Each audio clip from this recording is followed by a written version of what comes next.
tubaniriza mwenna abatulaba ku mukutu gwa Kaifa Shiji the broadcast kwa tusinzira okubaweereza wamu n'okubabuulira serious nnyo ndi mu kwanjula program ate weewoomya. My name is Barry Francis I'm going to you from UTV. Oyo abasajja bangi bagezaako mukopa but regardless we move. George sasa okulaba nate obulamu bugamba ki lungi sebo banga ddeno kyekiriwo kyekitambula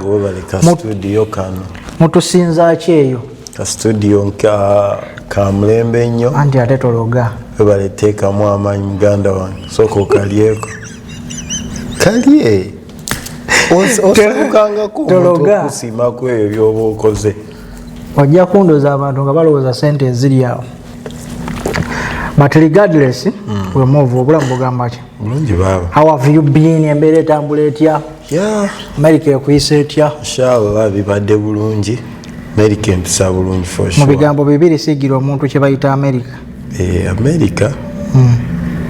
America nungi gera maaso nungi ate a land of opportunity. You can become whoever you want to be. Ukyagala ebirala gera maaso Romusana obadde in general terms America nungi sisobola gicomparinga nansi waliwo lwe nagendako Paris wenamanyira nti whenever you step out mwekyo ekintu kyoba olimu kyomanyidde nga bulijjo you get that opportunity to appreciate what you have. I went to Paris. I was like, oh my God, okay, it was my dream city actually, like than even US. But when agenda ningamba, my God, ngenzeeko mu vacation n'omukyala naye gamba twali tugenze kuwa ne moon nagendayo just nkalese ningamba okay, but that's all. Anyway, appreciating America. It's good ukubanga opportunity nyingi ezi traveling over 180 countries without being just nembeera yayo like kyenali nsuubira mu mutwe gwange sine kyenasanga wameri gye tuli wabakabejja. Alright, that is it. Tubaniriza ku mukutu gwa Kaifa Shiji the broadcast kutusinzira ogezako kubanga tukwasaganya embeera tukaddamu buli kaseera n'okubanga tubategeeza nti tuliwo ogezako okukola ebyo oba oli ebigatta ku bannaffe oba oli awo n'abo betusinga emyaka basobole okulabirako n'okwenyumirizaamu. Evala mu bigambo byetwogera tetutera kumansa ntungo gwe naali eyo akulidde atamanyi kumansa ntungo kwekogera ebigambo omuto byatasobola kuwulira oba oli awo program gyotasobola kulaba na mwanawo neffe tukola program netwogera nga buli kimu osobola giraba n'omwana omukulu n'omukadde so mu mbeera eyo ye system kwe tutambulira nogezaako kubanga tukuwa information regardless kwebyo bye tusinga okubanga tutegeerako mukutu gwa Kaifa Shiji the broadcast tukukubiriza okusubscribing okulikinga wamu n'okubonyesa omukutu luno eri yenna atagumanya yongere mu maaso n'okubanga amanya kubanga agali awamu gegaluma ennyama tuuse ne muganda wange George of the Jungle atata wakana George of the Jungle nkomyewo nate mbebaza mwebale okulikinga mwebale okusubscribinga abatanakikola bambi mutuyambe that's how you can support us, commenting, liking, mukongereyo, musalemu bu clips, mubongereyo tusobole okulakulana nawajja kunyongera ku ddoboozi so nga bwe kisinzira nga bwe bagamba nti byebyo era weewaawo bwekitobwa kirikolebanga emirembe n'emirembe amiina tubatumirako yonna gye musingaanibwa oba gye muwangaalira so olunaku olwaleero tugenda kwogera ku bintu oba oli awo embeera gye tugenda okuyitiramu gwe wenna atulaba eyo ngaera bwe tutera ffe okwanjula puroguramu zaffe ebiseera ebisinga tetugezaako kulumba tetugezaako kuofendinga muntu yenna oba oli awo mu mbeera gye tukyogereddemu oyinza okiraba mu bulala but tukusaba notekingamu ekyo kyolaba ekikugasa ekyomugaso. Ekitakugasa you can leave it, we are responsible for that. So olunaku olwaleero tugenda kwogera ku mbeera eziwangaalira wano wamu ne gye tubeera naddala ffe ng'Abannayuganda. Question yange eri nti oba omulamwa gwe njagala tutambulire olunaku olwaleero lwaki abamu ku Bannayuganda of course ffe tuteekako abamu kubanga ffenna tetusobola kukkiriziganya kyekimu kyova olaba nti wabaawo ideas ez'enjawulo eziba olina agamba kino olina agamba kitegeeza we cannot agree the same because we have different ways how we perceive questions or how we understand or how we articulate some of the things. So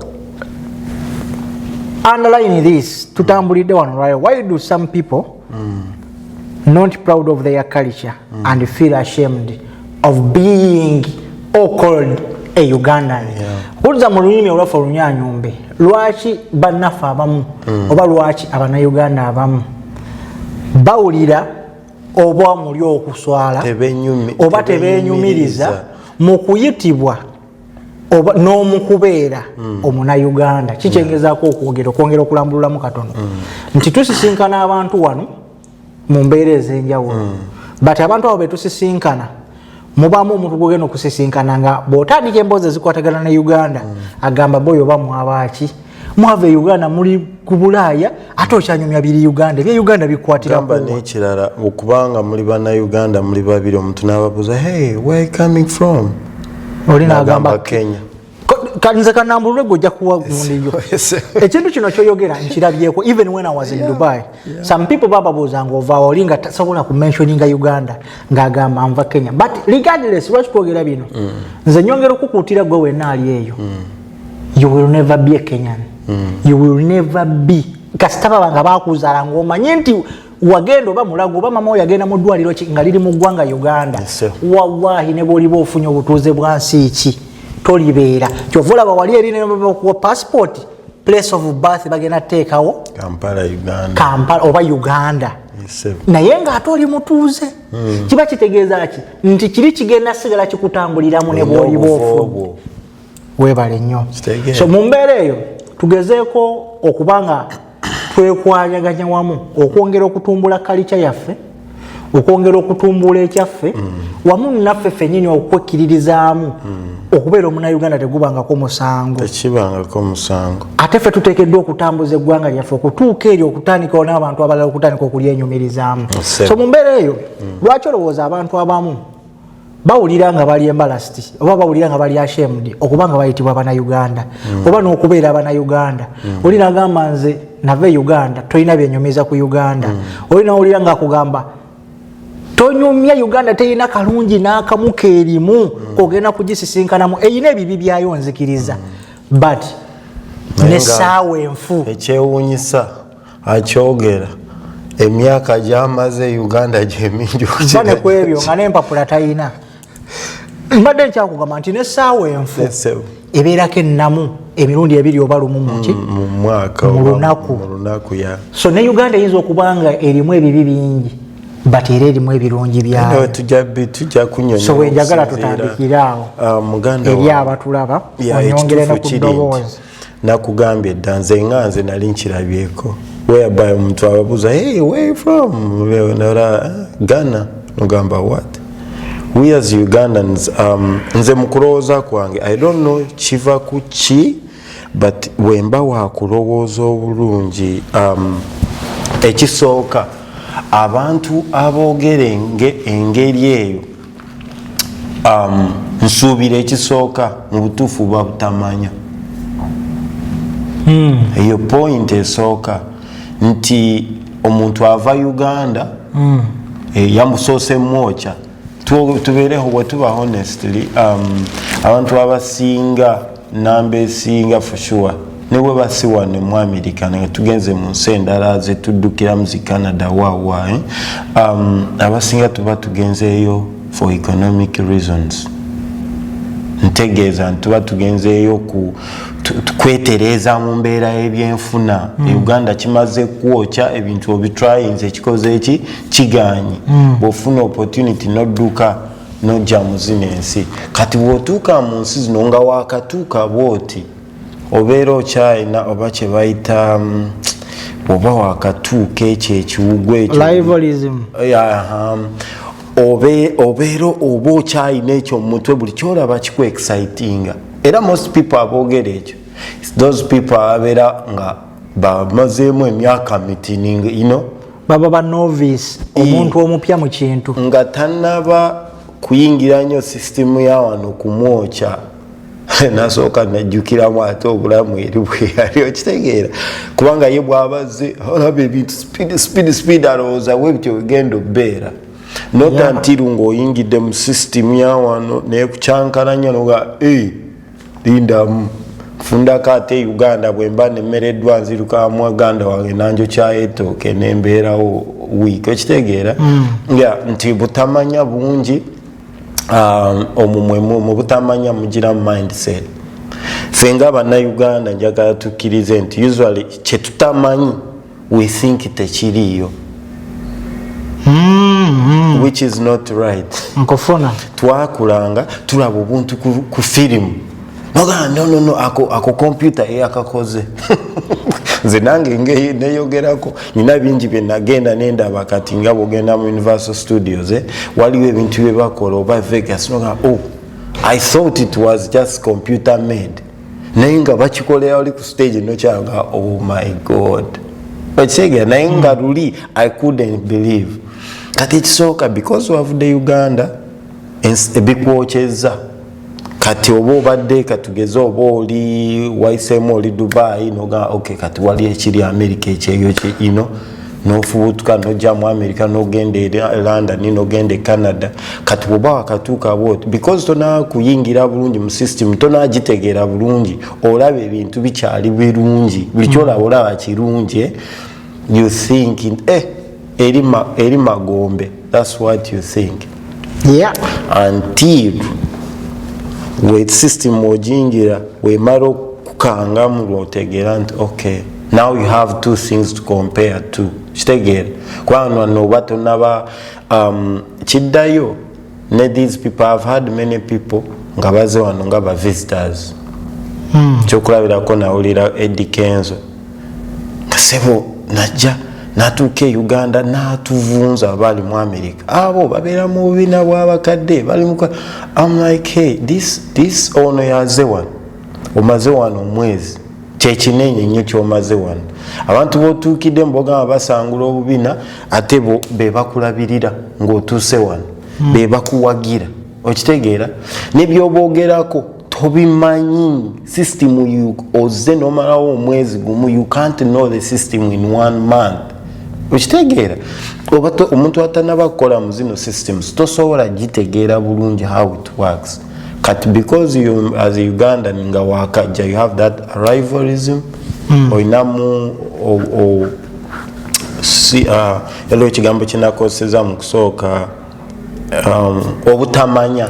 But George, before you continue you said omuntu yakajobamu rivalrism does it restrain you from being proud of where you're coming from? Bintu bingi ebibuildinga first nakugambye oba today waliwo kale abajano nga ba students waliwo ababa bazze naye ng'ennamba esinga muganda wange tuleme okwerimba tuba tuze lwa mbeera yakasente nga bikwokyeza kubanga twogera amazima singa ensi yaffe eri buli kimu kirungi abasinga tetwandibadde wano bimala kutwokya eri ng'ekisi kikufuukidde ensi yefuukidde ekisi kati noddukayo omala okuddukayo nga katuuka wano because you're seeing things buli kyolaba kirungi nga tunayingira bulungi mu system gitegeera kati you think Uganda machi magombe until you take time noyingira mu system lwogimanya noga okay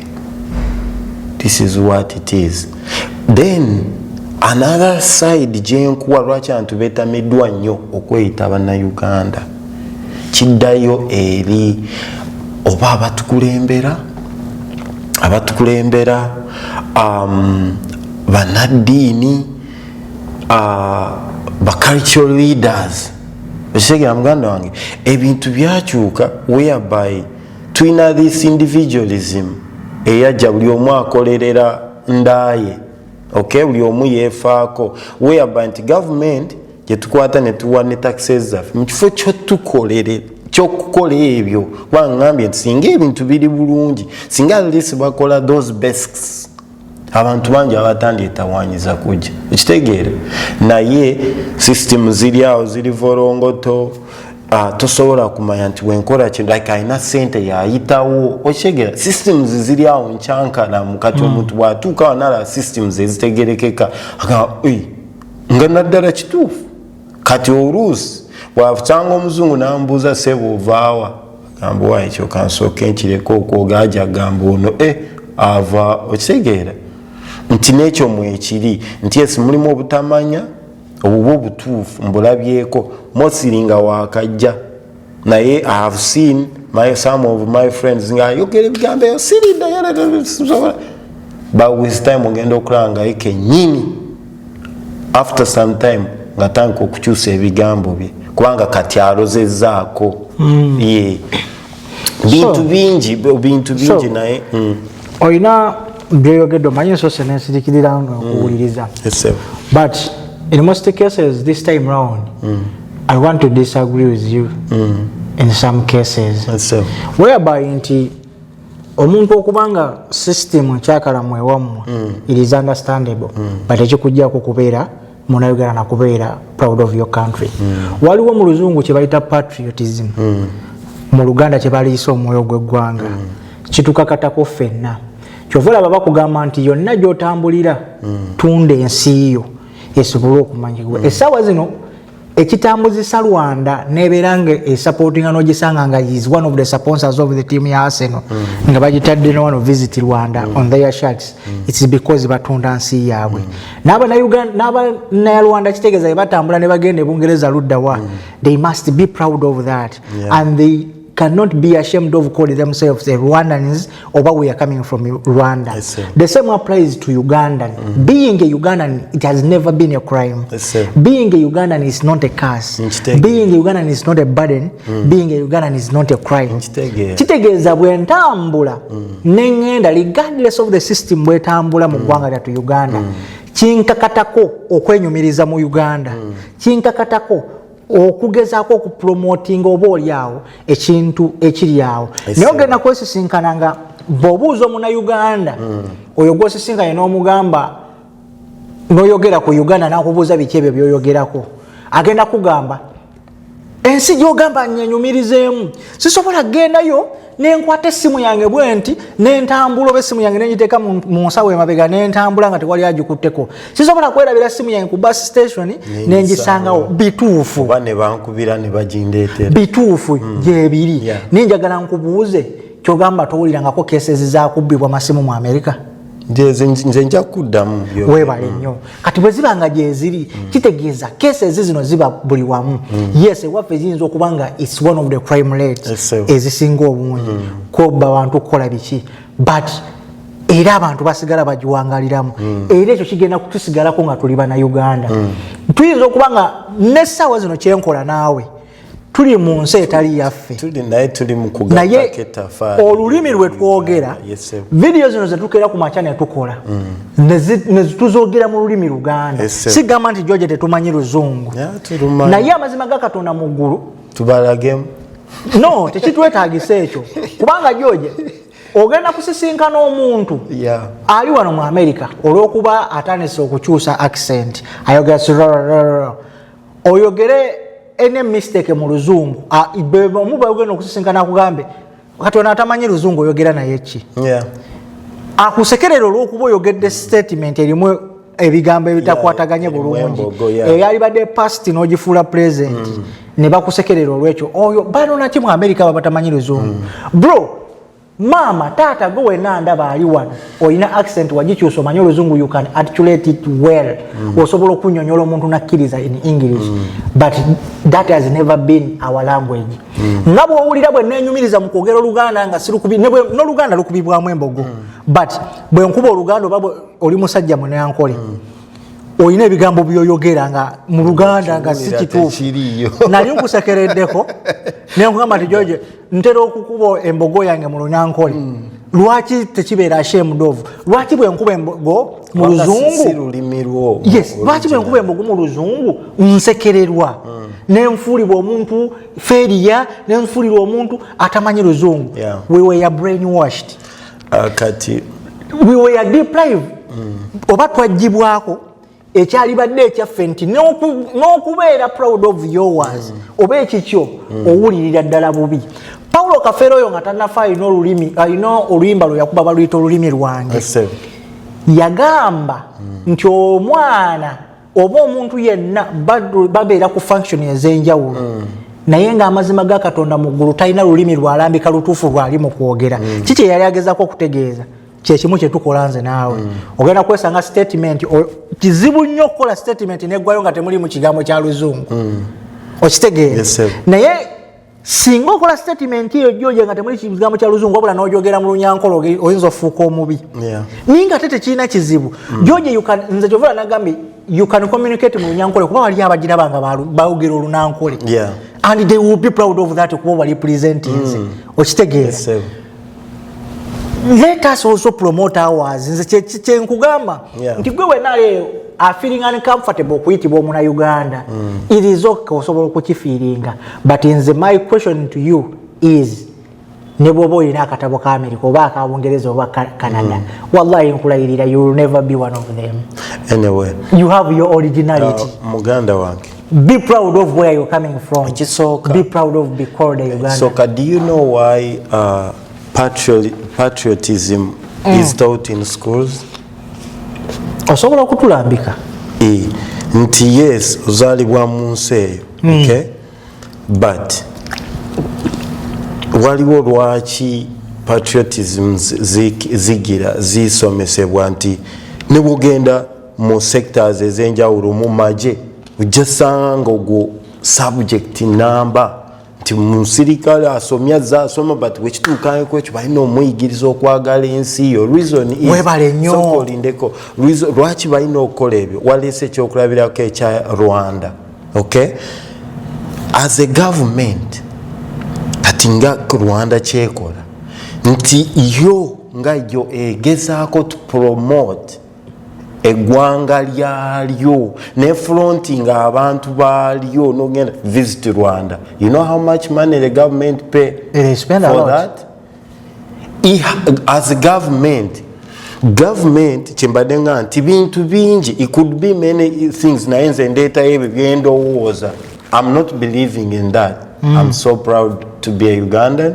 however much I'm a US citizen but still I'm proud of where I come from your originality I'm Munyankole okay nkisanyukiramu nnyo naye abantu bangi babeera n'ensonga zaabwe nakuwadde ekintu ky'obutamanya kintu kinene okay ignorance oyinza obutamanya nti tomanyi ignorance is a huge tax okitegeera then that's why governments zibeerako n'ezo programs kusomesa abantu yagala eggwanga lyo kubanga waliwo abantu ababeera bakulembera eggwanga eryo abasobola okujja ku mulamwa kiringa mu family nti muyinza okuba mu family muli baana ba musajja omukazi omu but nimwesanga nga temweyagala not because you don't know you are supposed to like each other but somehow ebikolebwa in between you guys mwekanga nga mwina obukubagano okitegeera nekikuleetera okukyawa oli omuntu naye nga mu real sense si bwe kyandibadde okitegeera nti abamu babeera n'enkovu zaabwe bwe zityo okay nga kiva ku ebyo ebibakoleddwa but olw'obutamanya I can't say because waba ojja kwekwasa ziri enkovu but nga because still olw'okuba obutamanya obwo bukuleetera okudeciding obubiri achi Uganda chanta masina chenchetaza but kasta oja eno system nayo nojingira nolabe bizibu byayo then you come to appreciate eri jokola ki ijova era sikiwagira ngaze ng'omuntu nti omuntu kyawe gwanga lyo to the point that nti omuntu wakubuuza hey where you coming from oh Kenya. Yeah, it has ever happened nga wendi omuntu ne bamubuuza nagira nze nenjogera Uganda ye nayogera something else.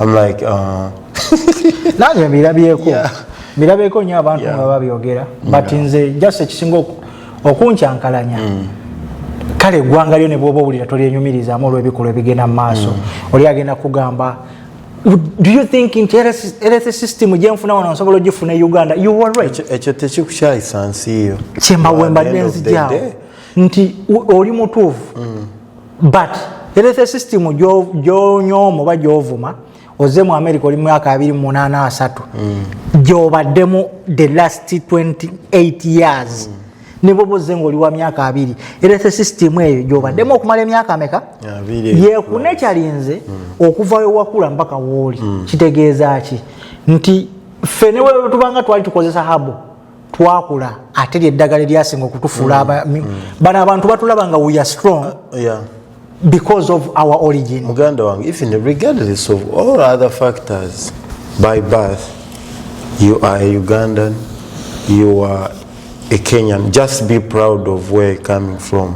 But then wekinaviirayo nokyagaliza emiti emirala emito, you know, nekigira naye bw'obanga gwe ng'omuzadde ogamba nti otya okugamba nti I'm from Uganda, nva wano ndi Munyankole, ndi mu Uganda, ndiki, then really you have a problem.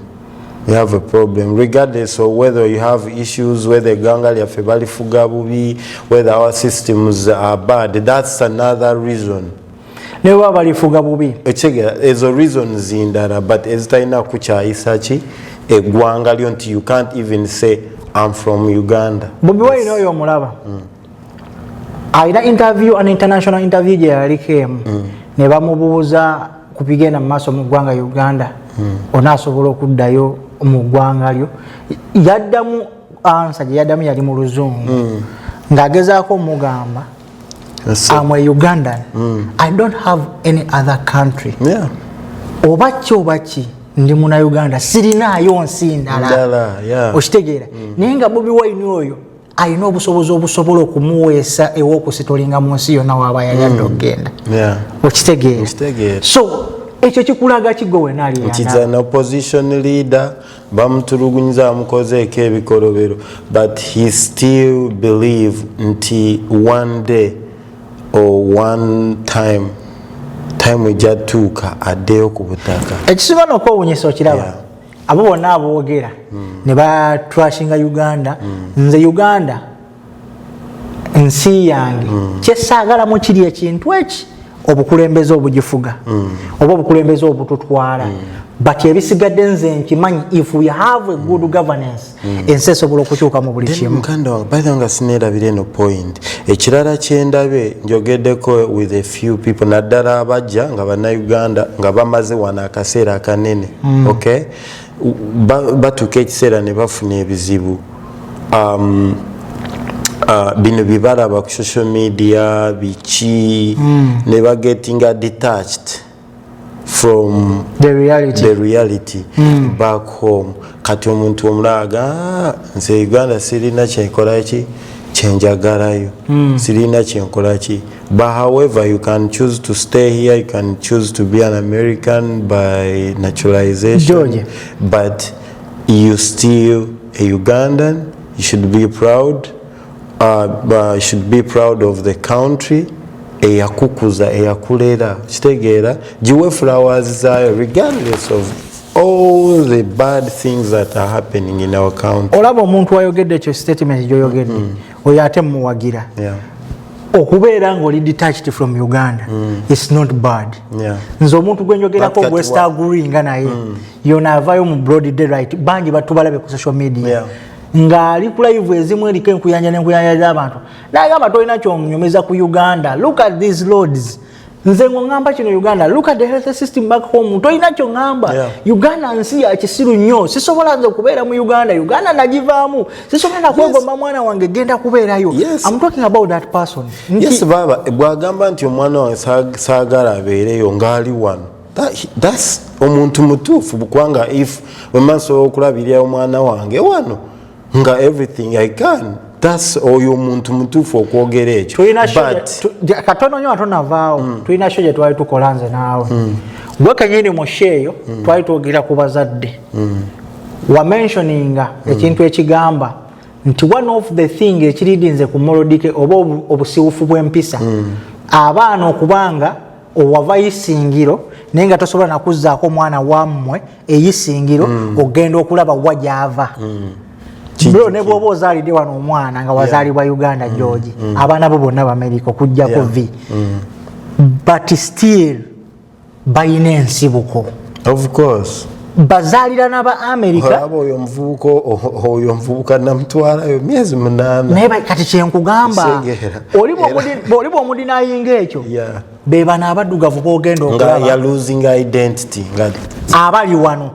Nino gayi gwe nali nkozeeko naye sijja kudisclosing mannya muddugavu yakuli wano yazaalibwa wano ndowooza ne bazadde be tamanyi watuufu wa gye baava.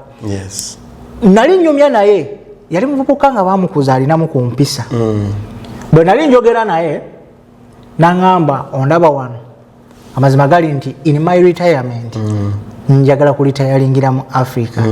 Nangamba naye amazima agatuufu simanyi originality yange bazadde bange baali bakola baali bavaawa. Nangamba ku nsi bbiri either baali bava oba Nigeria oba kubanga n'amanya nga talina kuba minenya lya Kifirika n'erimu. Nangamba ku Nigeria Congo yamenyera ensinga 3. Nangamba kwezi ensi bazadde bange yensi emu kwe baali bakola ki ndowooza bava. Nangamba sisobola kulitayalinga n'embeera system eno nga buli kimu kuba baana baawano naye ng'obuzibu obutuufu tamanyi original avaawa. Bakiyita lost identity. Okitegeera era kyekiri waliwo olwetwali nga twogera ku nsonga ezimu ez'abaana baawano okulira wano n'okulira e Uganda. Nenkugamba nti the reason betulaba abaana baawano abaddugavu abazaaliddwa wano because of that identity nga tebamanyi we bagwa. That's why ogenda osanga alwanagana naawaze kuva Uganda kubanga kulaba gwe kennyini byokola andyagadde osibe balance nga ye bwazisibye but alaba gwe si kyoliko, alaba gwe atalina accent ng'eyiye, you're succeeding, you enhance, usually batuteekako embeera bakubola n'okusinga abazungu because yaba alaba nti mwandibadde mwegatta kimu n'oweeyisanga ye bwe yeeyisa. Okay, bagenda okulaba ate gwe weeyisanga abazungu kati ne batanka okututeekako embeera bajja ne batuggyako emirimu kizeeyo. Nte waliwo lwe nali nkyavuga Uber waliwo Brentwood nagenda ne delivering emmere ku nyumba y'omusajja. It's like a mansion eyo Brentwood wali amayumba amalungi munda. Omusajja nagenda okulanga ngenda okuyingira mu motoka namta hey brother nagira ngamba hey brother how are you, what's your name? Nemubulira namba you know what I just found my ancestral yakiyita ancestral home waliwo the right word but kyekifaanagana like obuvo bwabwe.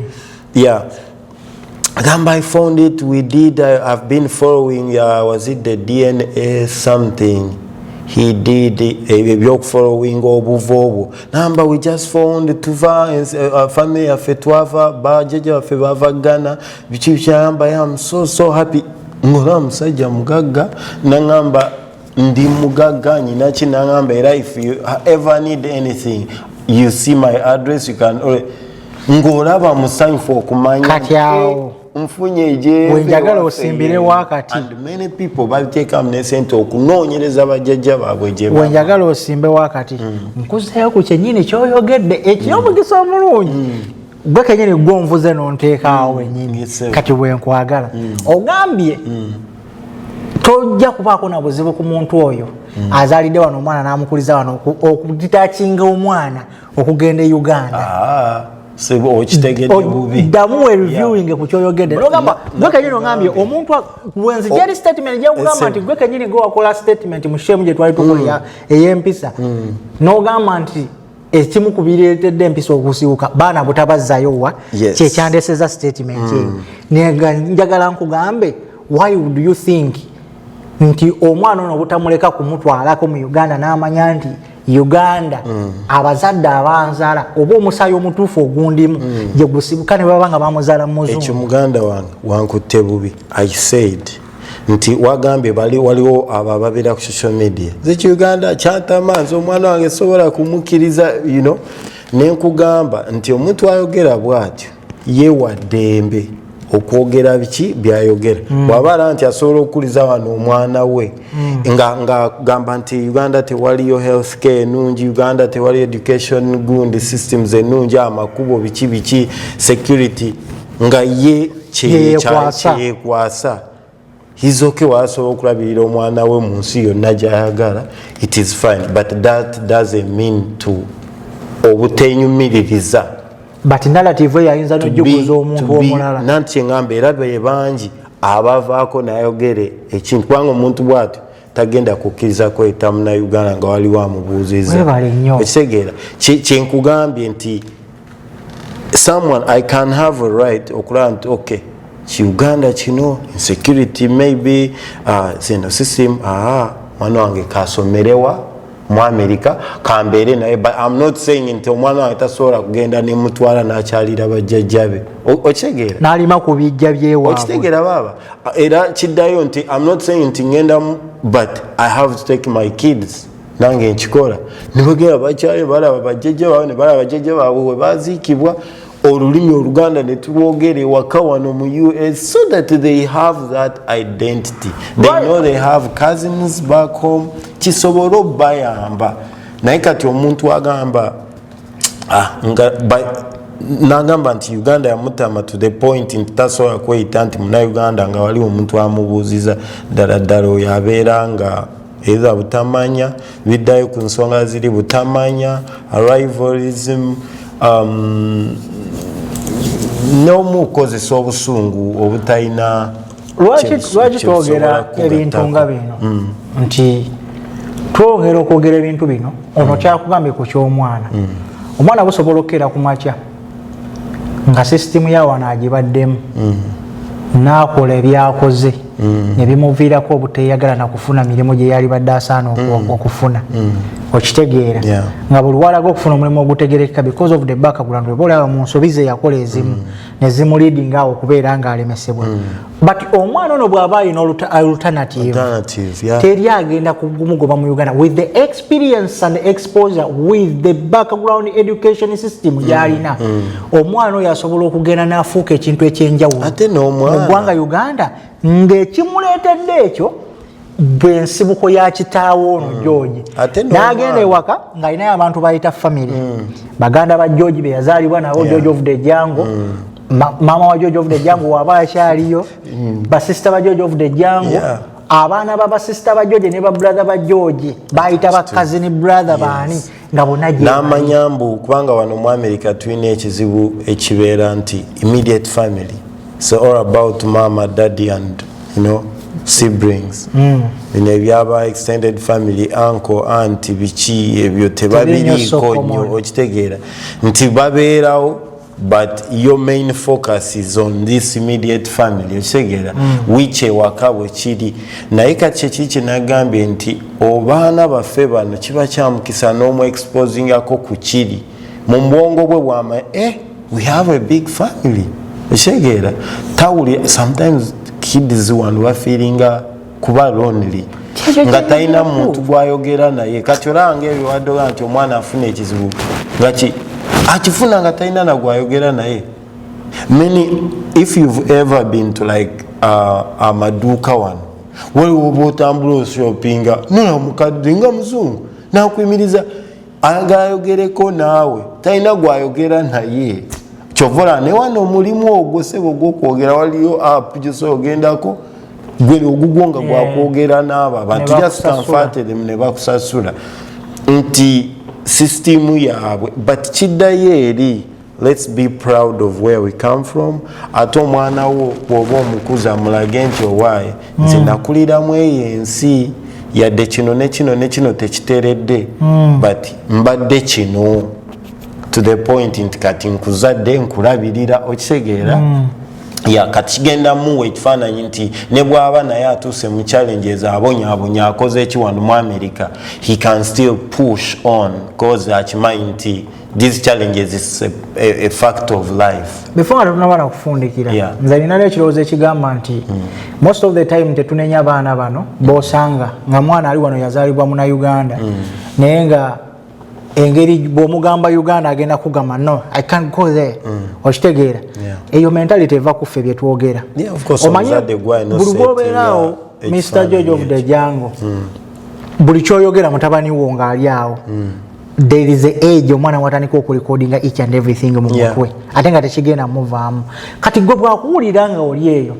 you tarnishing Uganda to the maximum. Uganda nsi y'ababbi, Uganda erimu kino, Uganda erimu kino, Uganda mulebiri ebisinga obungi nze sibigaanira but ewaka wasigala waka ate n'okwogera osobola okwogera but gwe ng'omuzadde bw'oba ozadde omwana olina abeewa mu Uganda wali otiseeko yes waliwo abatasobola gendayo lwampapula okay wali otiseeko bano abaana mwana omuzadde myaka 15 tikako omwana agenda alaba abantu baabwe kyovula abatuukayo nga embeera mpya ne batasiimayo okitegeera lwansonga gwe guba gusoose ne bwati bawasiime but at least they know there is a cousin there okay there is an uncle there, there is a family. Ekitawaanya nnyo abantu bano nze nkikugambye identity era banda bajja kunjulira abana abaddugavu abali wano nti that identity because always mutwe gwabwe bajjukira bagamba wano si waffe kyovoola Abaisraeli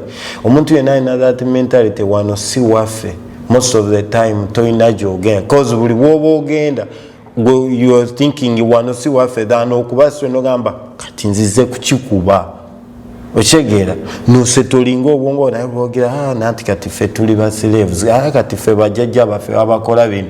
Don't focus on this.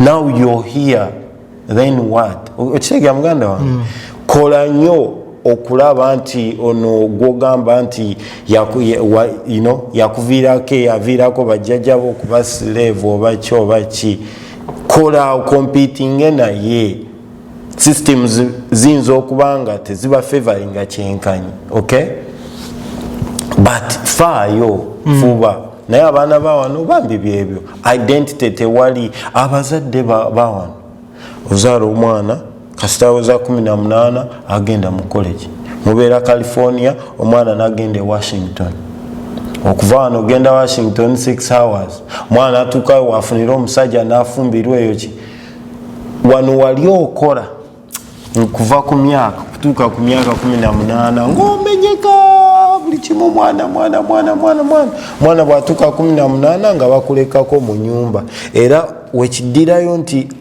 abafumbo mwewenga obudde gwe n'omwami wo after these kids bwaba bamaze okulivinga that house at least musobole okubanga at least mwinaako relationship kubanga ebiseera ebisinga tumenyekera nnyo baana ne bagenda anyway naffe buli omu n'akwatamu ebibye nga tumaliriza gwe wena ali eyandaba muganda wange sister wange brother wange bataata baffe abawangalira ku mawanga ga Bulaaya example tugiweerako nnyo wano naye nga tusinziira ku bantu bonna nga toli mu ggwanga Uganda ng'oli oba ludda ensi yonna yonna gy'oba olimu mulina emyaka gye mutuukamu mma kennyini abadde beevuma omanyi waliwo kye bayita evvubuka naye olina emyaka gy'otuukamu ne gikudimandi nga gwe kennyini ne weewaayo n'ogamba retirement yange njizza waka Uganda naye nga weerabidde nti we wali myaka 30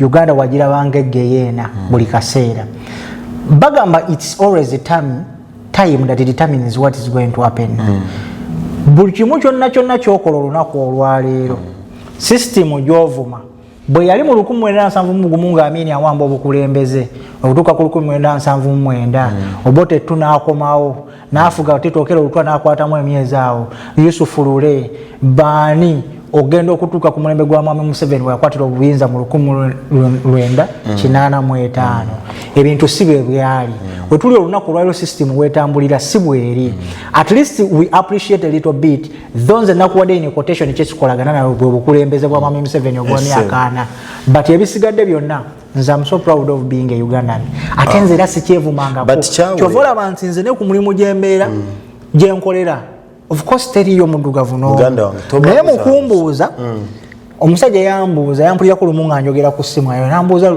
lulimi kyolwo lweyogera ne mugamba Luganda nambuuza Luganda which country ne mugamba Uganda ekyasinga okwewuunyisa ngendo kimugamba ng'amanyi wrestling yazanyibwa mu Uganda omumanyi ogwo bayita sima SGW wrestling we bazanyira mu Katooso omusajja yanyumiza emboozi wallahi nangamba I want to visit your country to go and watch this nengamba kati singa nabadde simugambye oba ne mugamba kubanza n'oluswahili ndumanyi nsobola okulwogera ne mugamba nti ndi muna Kenya then opportunity yono omusajja n'okumanya okwongera okumanya eggwanga lyange embanjise ene omuganda wange yawula ekintu kimu systems cause systems can be there but they can go okay yawo wenyewe mbadde nzija systems tezutukyaya gwanga lyaffe kwa kiringa wano mu America ti omuntu atawagira Trump aliwo kati ajja vuma kino ekisi akoleki but at the end of the day when Trump goes then ayina chance ye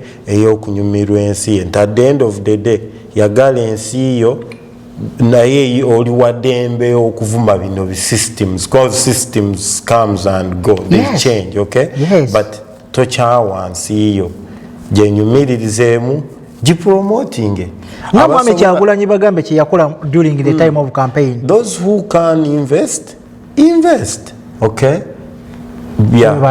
but when you are investing by the ngato nagenda wala sura abantu mbuzibu no ngato nagenda wala wegede ku kya investment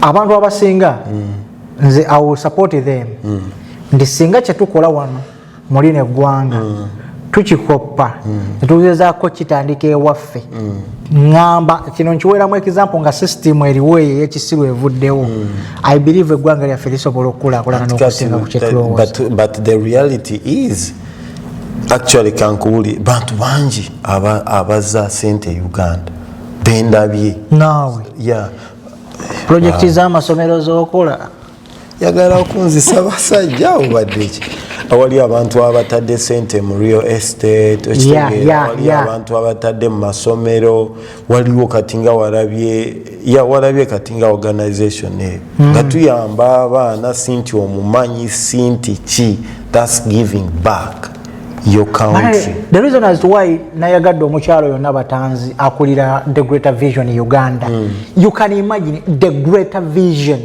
Uganda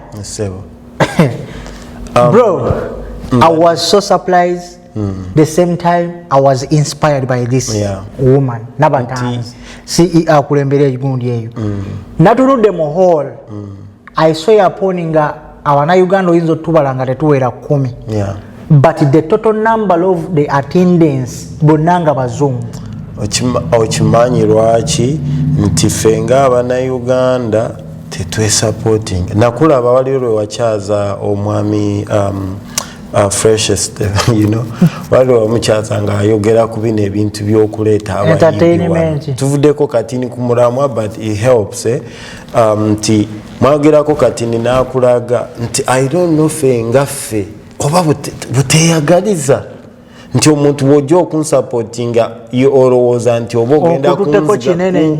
ogenda kungagawaza okukira gwe I don't know ogwo mutima there are those of course there are those who support but tuli nnyo bantu beejumbize mu bintu by'okwesupportinga kwesitula kati era kyekiddayo eri okwagala ensi yo okay wangu okwagala ensi yo kirina kuba mu ggwe okitegeera yagala ensi yo no matter what ebizibu ebigirimu okay kwanga bwe nkugambe nti waliwo bantu bangi abali wano nga they don't care about Uganda oba ebaki don't want to know about it nga kale waliwo abo abakikoleredde twazi aguza amayumba ge wano abaana be bali wano investinze wano sente wezi nga ne retirement ye asigiso wano asobola okukola ki naye kati bwojja ku nambe enene for sure abasinga ogenda okulaba nga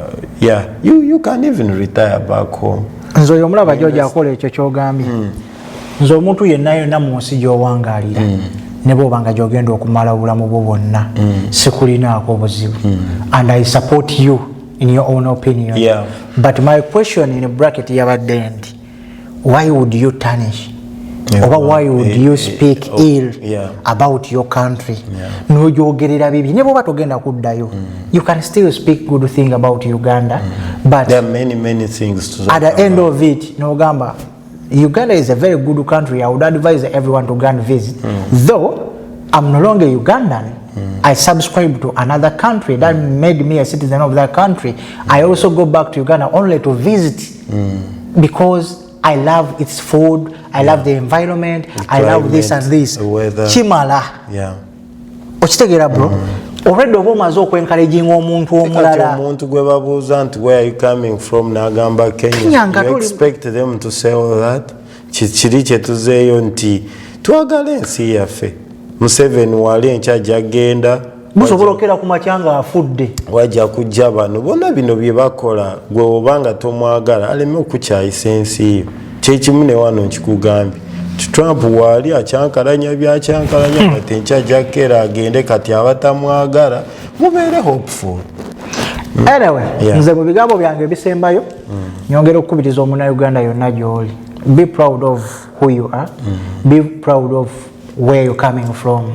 Regardless of the status you are on. Tekikujjaako. Example nga nsembayo gyengenda obbawa ntono nnyo ya musajja meya we New York bamuyita Mamdani. Zoran Mamdani. Musajja bazadde be abaava India ne bagenda mu ggwanga Uganda ne bamuzaalira mu Uganda bazadde ne bafuuka abatuuze ba Uganda.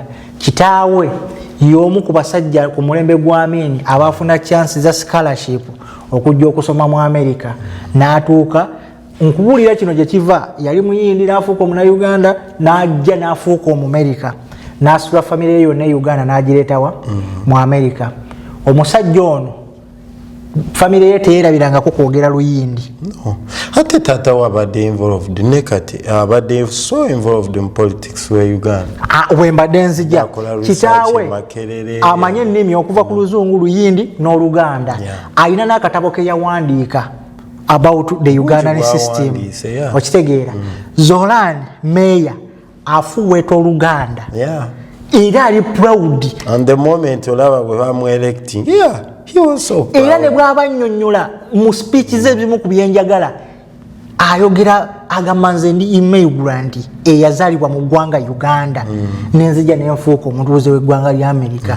Okitegeera akulaga nti nina gyenva kuba simuwulirangako ng'agamba alina obuddo bwe yeyimiriza eri ekkubo ly'ayitamu okutuuka waali alina obuddo bwe gyasibuka bajjajjaabe e India teyeerabirayo but ye amanyi nti nze nazaalibwa ki Uganda era ndi mu Uganda essaawa zino yafuuka omutuuze wa America. So gwe wenna ali eyo ate nga ddala US onki Uganda tekikugjaako lukusa lwonna mu kusembayo okubeera muna Uganda okwenyumiriza mu nsi yo. Ffe kino kye tukola wano ne George oba kye tugezaako okubagamba ne George of the Jungle. Be proud of where you're coming from. Kiteeke ne mu baana bo. Abaana bo bamanye nti if I'm not here, I do have a second family.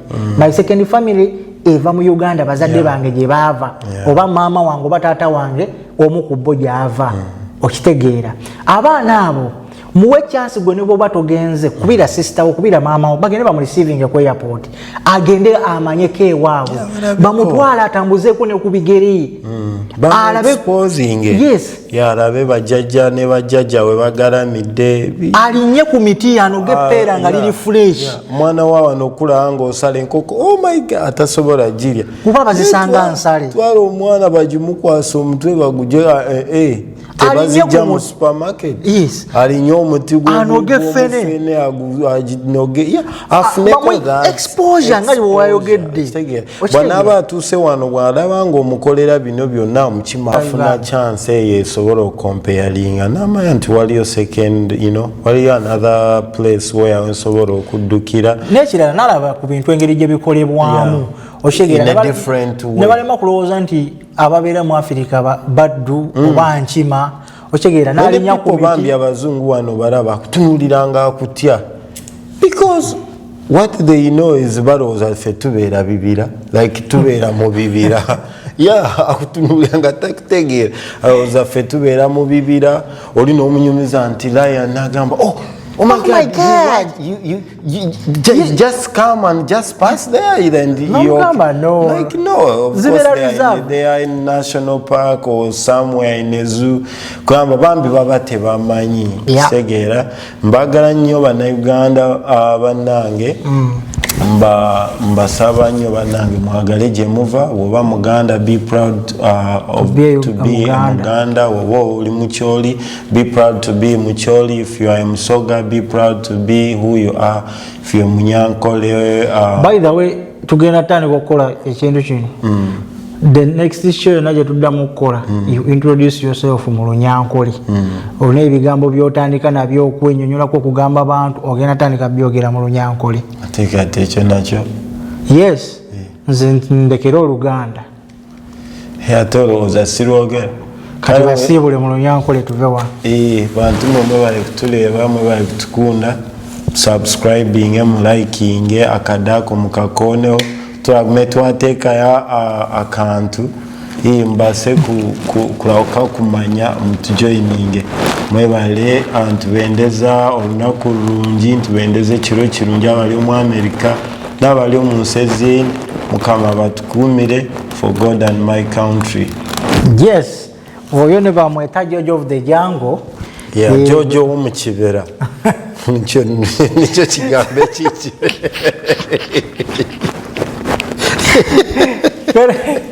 So, George owo mu kibira nga bwakugambye ye musajja gwenkola naye ebiseera ebisinga enjogera gyayogera mu Uganda abasinga muyinza okuba mbadde mukimanyi nti namusajja Munyankole bakimanyi naye nga bwempangala naye.